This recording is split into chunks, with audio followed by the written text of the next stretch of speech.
Alors attention les vermines, aujourd'hui c'est parti pour un bain spécial crevard de télé-réalité. Comment vas-tu, boule de pu? Eh ben ça va très bien, écoute, hein, ça va très très bien. J'espère que t'es prêt à répondre à toutes mes questions parce qu'il y en a, puisque faut quand même bien l'avouer, tu représentes quand même le plus gros crevard de toute l'histoire de la télé-réalité depuis qu'elle a débarqué sur nos écrans. Eh ben écoute, après pour moi je suis pas un gros crevard. Ah si. Bah non, c'est juste que je profite. Après, un crevard, c'est un mec qui respecte pas. Moi, j'ai toujours respecté les personnes. Ah bon? J'ai toujours respecté les personnes avec qui j'ai fait des choses. C'est une blague. Après, si elles me traitent de crevard, c'est qu'elles sont peut-être la quinte ou vous espérez quelque chose de sérieux avec moi. Bon écoute, en tout cas on va revenir sur chacune des greluches que t'as secouées pendant les anges, puisque c'est quand même la raison de ta venue, c'est justement répondre à toutes ces polémiques et savoir ce qu'il en est. T'en as secoué combien là avant de prendre ce bain, juste avant de venir dans le train, entre le train et le taxi, il y en a eu combien qui ont été secoués? Eh ben il y en a eu 0. Ah bon? Mais c'est pas possible. Ah t'as vu un peu, c'est une bonne résolution. J'ai dit stop, allez, j'arrête. Bon bah il y en a pas eu, écoute, ça sera bien la première fois que tu n'en secoues pas en moins d'une heure. Alors ton projet pro finalement pendant les anges, c'était donc d'ouvrir une poissonnerie, puisque le but était quand même de secouer le maximum de morues. Est-ce que le projet pro a été rempli? Oui, ma poissonnerie a ouvert il y a quelques temps, là ça y est, j'ai réussi à l'ouvrir. Plus sérieusement, ton projet pro c'était donc d'être DJ? Non mais alors, on va pas se mentir, t'as jamais mixé de ta vie, si? Si, enfin c'est une grande passion pour moi. Après, forcément dans les anges, voilà, t'as toujours un petit projet pro avec lequel il faut venir. Donc c'était un petit projet pro, mais on le sait très bien qu'au fond, dans les anges, c'est plus un prétexte. Après, c'est à toi de jouer le jeu, de la jouer pro quoi. Mais après, on sait très bien qu'à travers ça, ils veulent vraiment que tu fasses, tu fasses des choses à côté moins saines. Ah oui, moins saines. Alors on va en parler justement des choses qui sont moins saines. C'est vrai que t'as donc enchaîné les relations dans cette émission. Ouais. On a un peu l'impression que Steven aujourd'hui, quand il fait de la télé-réalité, la seule manière d'exister, c'est de se taper des meufs. Bah écoute, c'est même pas ça. C'est juste qu'en fait, j'ai l'impression qu'on me prend pour ça. Après, je sais pas, je dois avoir le profil pour ça. Après, moi, c'est pas mon but premier à chaque fois. Mais je sais très bien que quand ils me prennent, ils me font comprendre que c'est pour ça. Donc bah après moi je joue mon rôle comme d'autres qui jouent leur rôle de grande gueule. Ben moi je joue mon rôle de mec qui drague et peut-être un peu de crevard mais un peu beaucoup. Ouais, mais en fait c'est facile de dire crevard. Moi je suis pas un crevard. C'est juste que moi il se passe des choses, mais si ça accroche pas avec la fille, bah on va pas continuer, ça sert à rien de lui faire du mal. Julia, on va commencer par Julia puisque forcément ça a été la première. Bogdanov. Exactement. Donc Julia, donc alors c'était un petit peu dîner à l'avance hein, ce couple avec Julia, puisque si tu te souviens bien, quand on avait fait une soirée à Clermont-Ferrand, je m'étais donc amusé à vous snapper, le courant avait l'air de bien passer, il y avait eu des petits rapprochements, ça flirtouillait. Elle m'avait même proposé de la rejoindre dans sa chambre d'hôtel que j'avais refusé. Ce soir-là? Exactement. Mais non. Si, bien sûr. Et j'ai refusé de la rejoindre parce que même si, soi-disant, je suis un gros crevard, je suis pas non plus un mec comme ça. Donc ouais, j'avais refusé. Vous saviez que peut-être vous alliez vous retrouver dans les anges. Comme par hasard, quand elle débarque dans les anges, le couple se fait très rapidement. C'était un petit peu prémédité tout ça. Bah en fait, c'est juste que moi, c'était pressenti que je signe, elle aussi. On s'était un petit peu parlé. Et, vous l'étiez dit, ça serait bien de se mettre ensemble sur le tournage. Ouais, non, c'était même pas dit, mais c'est juste qu'en fait, on sait très bien que si on allait se croiser sur le tournage, avec ce qu'il y a eu avant, les rapprochements sans aller plus loin, mais on savait très bien que si on se retrouvait dans les anges, il allait se passer quelque chose. Et ben c'est ce qui s'est passé, c'est-à-dire voilà, elle est arrivée dans les anges et ça s'est fait très vite vu que déjà on se connaissait un petit peu. Cette pauvre petite Julia quand même, c'est vrai que tu l'as pas trop respectée, puisque dès que Corinne est arrivée dans l'aventure, c'est là que ça a un petit peu symbolisé la rupture. Ta mère ne pouvait pas la voir en peinture et tu t'es un petit peu servi de ce prétexte pour la tège. Bah en fait déjà je voulais acheter avant que ma mère arrive. Je voulais vraiment l'acheter et en fait ma mère elle est arrivée et donc j'ai dit tant mieux, ça va me servir de prétexte. Donc ma mère m'a dit voilà, moi je l'aime pas, donc tant mieux. Moi voilà, je l'ai éjectée parce que déjà je me faisais chier avec elle. Elle était trop collante. Au bout de 3 jours elle disait déjà qu'elle avait des sentiments. Enfin voilà, la meuf c'est... Pourquoi ça te dérange qu'on ait des sentiments pour toi? Bah c'est pas ça, c'est qu'au bout de 3 jours dire que j'ai des sentiments, elle m'appelait bébé dès le premier jour, excuse-moi, moi franchement ça m'a fait fuir quoi. Ah bon, bah oui, c'est vrai que chez toi c'est plutôt les centimètres à la place des sentiments. Exactement. Et bon les centimètres ils sont là donc y a pas de souci. C'est vrai que ta mère, très souvent, on l'a vu dans Qui veut épouser mon fils, a un petit peu de mal avec les filles qui sont un petit peu, des filles de boîte de nuit, comme elle les appelle, des gogo danceuses stripteaseuses. Mais au-delà de ça, qu'est-ce qu'elle reprochait à Julia? Pourquoi Julia ne lui plaisait pas? Alors je vais t'expliquer une chose, je pense qu'on a le même point de vue avec ma mère et moi, c'est tout simplement parce que déjà c'est une fille qui est vulgaire. Et secondo, voilà, déjà elle a la tronche qui est refaite de A à Z.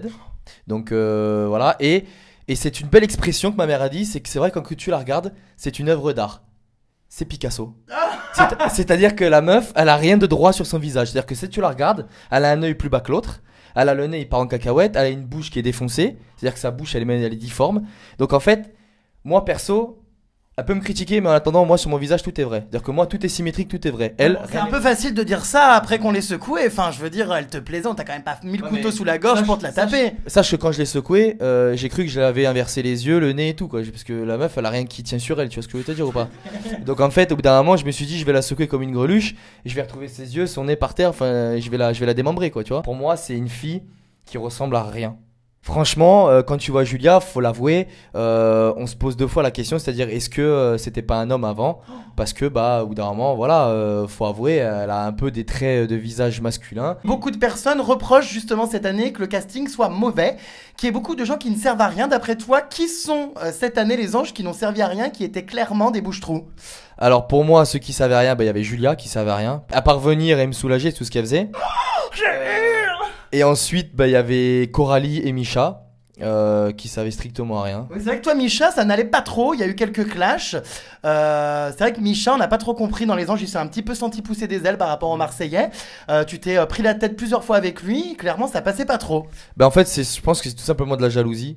Parce que moi en fait je réussis et lui il réussit pas. L'approche, je pense qu'il s'est rendu compte qu'il savait plus à rien et qu'il fallait qu'il dégage quoi. Alors oui, Misha, justement, moi j'ai sorti un article comme quoi il avait été éjecté. On m'a une fois de plus, notamment Misha, accusé de mentir. Soi-disant, Misha serait rentré en France pour reprendre sa formation de coach sportif. Alors est-ce qu'il est vraiment parti pour ça ou est-ce qu'il a été viré? Non, il a été viré parce qu'en fait il ne servait à rien, enfin plus à rien. Et en fait, ils savaient plus trop en quoi en faire de lui parce qu'en fait, bah, ils pouvaient pas se mettre en couple. Les clashs, bah, c'est fini, ils pouvaient plus en faire. Donc du coup, voilà, vu qu'ils savaient plus rien, ils se sont dit bon ben voilà, on va pas payer et garder quelqu'un qui fout rien. Donc vu qu'il nous prend la tête tous les jours à nous donner des cours de sport, et ben tant qu'à faire, autant qu'il rentre en France et qu'il dise qu'il veut faire un cours de sport ou coach sportif ou je sais pas ce qu'il veut faire. Donc voilà. De toute façon, Misha, il y a pas que lui qui a été viré parce qu'il y a aussi Julia qui s'est fait virer. Alors oui, Julia, c'est un peu flou. Alors il y a eu un éclatement de prothèse dans la piscine quand elle s'est fait bisuter. Ouais. Après, il y a eu des versions comme quoi elle était partie elle-même. On n'a jamais vraiment su le fin mot de l'histoire concernant Julia. Non, en fait, elle est jamais partie à cause de moi déjà d'une part parce que bon, voilà. Non, elle s'est juste fait virer parce que après elle a eu quelques petites histoires avec la prod. Alors on n'en sait pas plus, mais voilà, ils ont décidé de la dégager. Et puis il y a aussi Nathalie parce que bon voilà, une fois que son couple était devenu au point mort, ils ont décidé un peu de la mettre de côté. Ah, Nathalie a été virée. Ouais, parce que voilà, comme je t'ai dit, son couple avec Vivian était au point mort.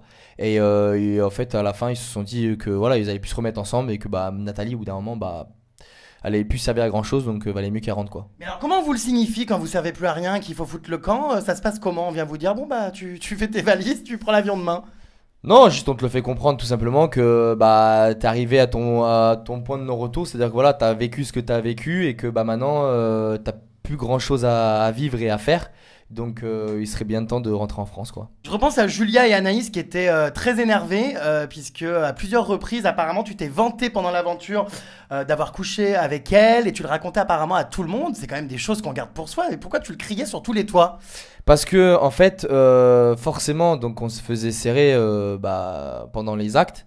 Et notamment une fois, il y avait Linda apparemment juste à côté. Alors raconte-nous cette petite anecdote très drôle. Parce que c'était avec Julia, on faisait un peu les cons, etc. C'est parti en cacahuète et il y avait Linda à côté. C'est-à-dire en cacahuète? Elle était en string, etc. Donc du coup, moi, je suis monté sur elle. Et Linda était à côté, donc forcément, ça a un peu choqué Linda. Mais après, voilà, le truc, c'est que, forcément, tous les gens de la villa, ils savent que tu vas faire des choses. Mais le problème, c'est que moi, j'étais le seul à assumer. C'est-à-dire que j'étais le seul à dire oui, c'est vrai, on est parti 1 heure dans la buanderie, on n'est pas allé faire du machine à laver, quoi. Alors, c'était qui dans la buanderie? Julia. D'accord. Voilà. Donc lieu peut-être improbable? Buanderie, salon. Salle d'interview. Salle d'interview, l'entre-salle d'interview et la chambre. D'accord, à peu près toutes les pièces. Écoute, c'était une visite guidée, hein. Et après, ouais, je vais pas te le cacher, à un moment, avec Anaïs, on a eu un beau débat sexuel dans la chambre. Sauf que dans la chambre en face, il y avait Eddie, Raphaël et Anaïs qui ont tout vu. Comment ça, tout vu? Mais en fait, nous, notre chambre, elle était allumée et eux, elle était dans le noir. Donc en fait, eux, ils nous voyaient, mais nous, on les voyait pas. Non, mais je Donc, on hurle! pensait qu'on était seuls. Or, ils ont vu l'acte de A à Z. Et ça te dérange pas? Bah, c'est pas que ça m'a dérangé, c'est que sur le coup, moi, je savais pas. C'est qu'une fois qu'on a fini, Raph est venu nous voir, il nous a raconté un peu tout ce qu'on a fait. Et forcément, j'allais assumer, quoi. J'allais pas dire, bah non, c'est pas vrai, on n'a rien fait.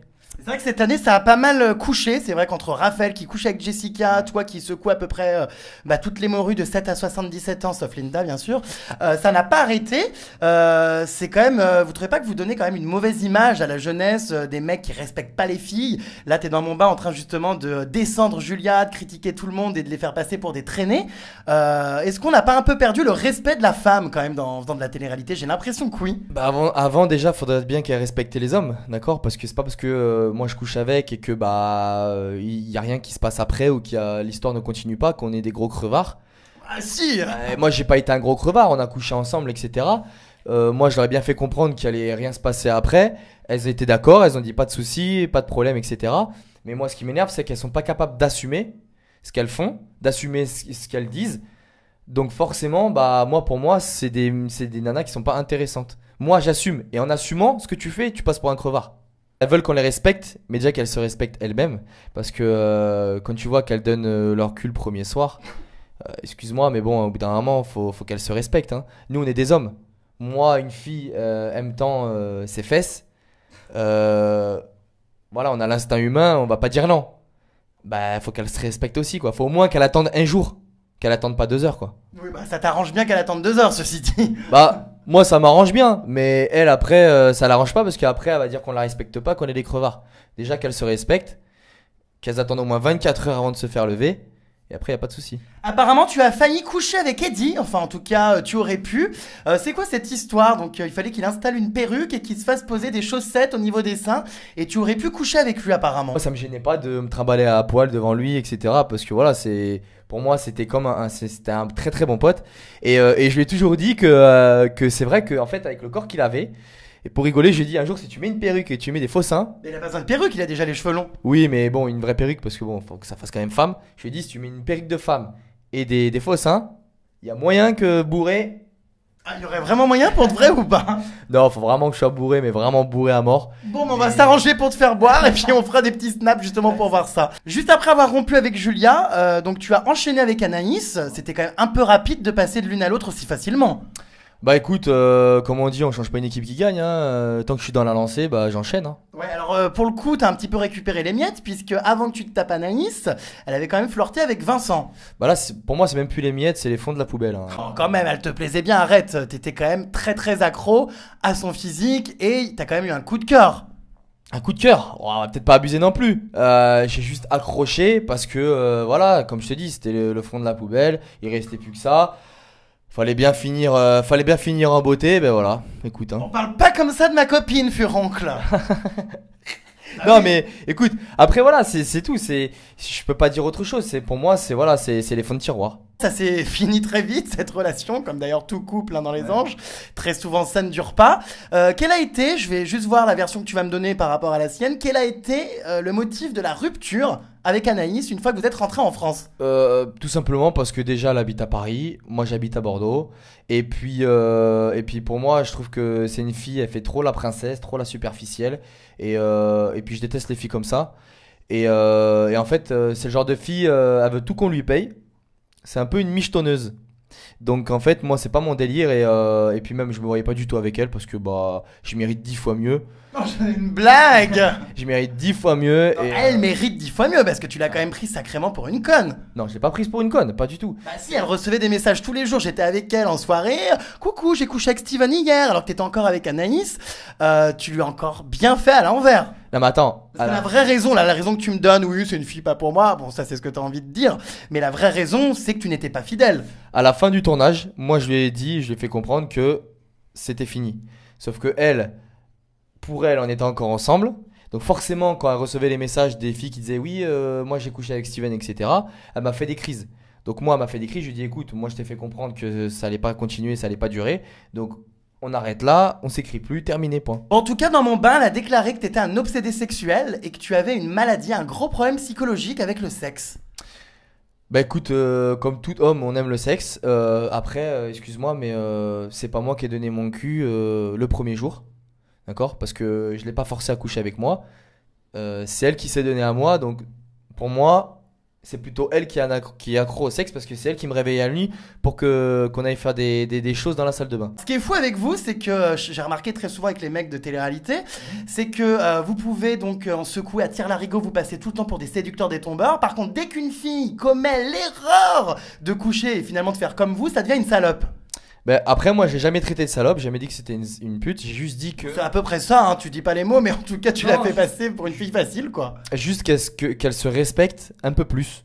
Parce que pour moi, c'est pas une fille qui se respecte au jour d'aujourd'hui. Pour Oui, moi, mais en quoi elle se respecterait moins que toi ou Raphaël qui tringlait tout ce qui bouge? et parce que nous, Pareil. parce que nous, on est des mecs, on assume qu'on aime profiter, coucher avec des filles, d'accord? Elle, devant toi, elle va dire non mais moi je suis une fille bien, moi je couche pas comme ça, je couche pas comme ci, et au bout de 24 heures, elle couche avec toi. C'est soit t'assumes, tu dis ouais moi je suis une fille facile, je couche avec des mecs comme ça, et t'assumes, mais dis pas que t'es une fille difficile, que t'attends et qu'au bout de 24 heures tu te fasses lever quoi. J'ai entendu qu'Anaïs disait qu'elle regrettait d'être sortie avec moi. Bah écoute, ça tombe bien parce que moi aussi. Parce que d'une part pour moi, bah, c'est pas une fille assez jolie pour moi. Et puis secondo, Elle est pas moche, c'était quand même l'une des plus belles cette année, hein. franchement moi j'aime pas trop. Et secondo pour moi c'est pas une fille respectable. Parce que pour moi c'est pas respecté dans les anges. Donc moi les filles comme ça m'intéresse pas. Si tu devais élire le meilleur coup des anges, la greluche que tu as secouée qui t'a le plus plu, ce serait laquelle? Bah écoute, alors entre Julia, alors que ça soit par devant, par derrière, donc sodomie, de côté, de profil, sur le front, sur le... Blague. Elle dira jamais non. Alors elle, c'est porte ouverte à tout. Et puis entre Anaïs, qui est une vraie planche à pain, que ça soit pile ou face, écoute, franchement, je peux pas te dire.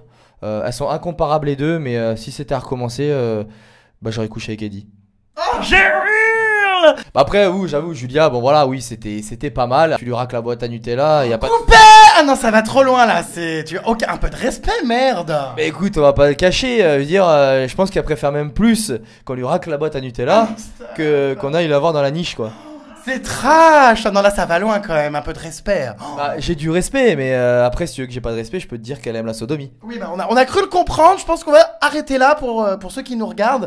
Parce que tous ces détails douteux, je pense que ça va aller. Mais honnêtement, est-ce que t'as déjà été amoureux dans ta vie? Est-ce que t'as déjà respecté une fille? Est-ce que t'as déjà été en couple? C'est la question qu'on peut se poser.